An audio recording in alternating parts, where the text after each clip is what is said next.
દાહોદના પરેલ વિસ્તારમાં આવેલા લોકોમોટિવ રેલવેના કારખાનામાં સ્થાનિક લોકોને રોજગારી મળે તે માટે લોકલ રોજગાર આયોજન સમિતિ દ્વારા સિમેન્સ કંપનીના એચઆર હેડને રિઝ્યુમ સાથે બેરોજગાર યુવક યુવતીઓએ અરજી આપવામાં આવી છે।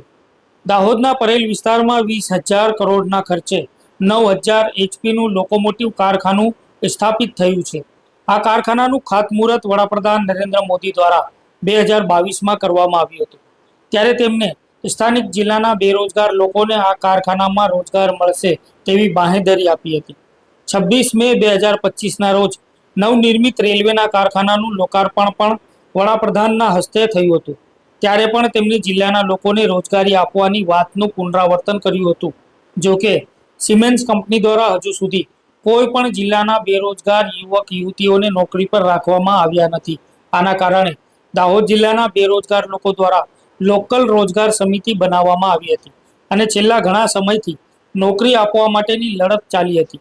હાલમાં દાહોદમાંથી D9 મેડિંગ દાહોદના રેલવે એન્જિન બનીને તૈયાર થઈ રહ્યા છે અને આ સમગ્ર કારખાનાનો કોન્ટ્રાક્ટ સિમેન્સ કંપનીને આપવામાં આવ્યો છે। લોકલ બેરોજગાર સમિતિ દ્વારા આ કારખાનામાં બેરોજગારોને નોકરી અપાવવાની લડત વધુ તેજ બની છે। સોશિયલ મીડિયામાં વાયરલ થયેલા મેસેજ મુજબ આજે સિમેન્સ રેલવેના કારખાના ખાતે મોટી સંખ્યામાં બેરોજગાર યુવક યુવતીઓ પોતાના શૈક્ષણિક લાયકાતના દસ્તાવેજો, રિઝ્યુમ અને બાયોડેટા લઈને એકઠા થયા હતા।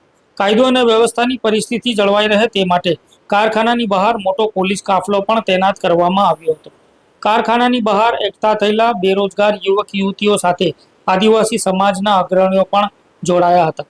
સિમેન્સ કંપનીના એચઆર હેડ કારખાનાની બહાર આવ્યા હતા અને તેમને દરેક બેરોજગારોના દસ્તાવેજો સ્વીકારીને ભરોસો આપવામાં આવ્યો હતો કે જો આ કારખાનામાં જરૂરિયાત હશે અથવા કંપની દ્વારા જે પ્રમાણે વેકેન્સી બહાર પાડવામાં આવશે તે પ્રમાણે આ યુવક યુવતીઓને પ્રથમ પસંદગી આપીને નોકરી આપવામાં આવશે।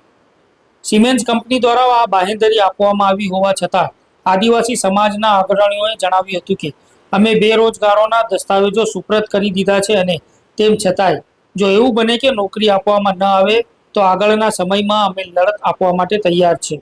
તેમણે વધુમાં જણાવ્યું હતું કે દાહોદ જિલ્લામાંથી બેરોજગારોનું પ્રમાણ ઘટાડવા માટે અમારી બેરોજગાર લડત સમિતિ થકી અમે લડત આપતા રહીશું અને બેરોજગારોને નોકરી અપાવીશું। હવે જોવું રહ્યું કે બેરોજગારોએ સિમેન્સ કંપનીમાં નોકરી મેળવવા માટે પોતાના બાયોડેટા એચઆર ડિપાર્ટમેન્ટને આપી દીધા છે તે પ્રમાણે કેટલા લોકોને નોકરી મળશે અને વડાપ્રધાન દ્વારા અપાયેલી બાંહેધરી મુજબ દાહોદ જિલ્લાના 10,000 બેરોજગાર લોકોને સિમેન્સ કંપનીમાં નોકરી આપવામાં આવશે કે નહીં તેના ઉપર સૌ કોઈની નજર બનેલી છે।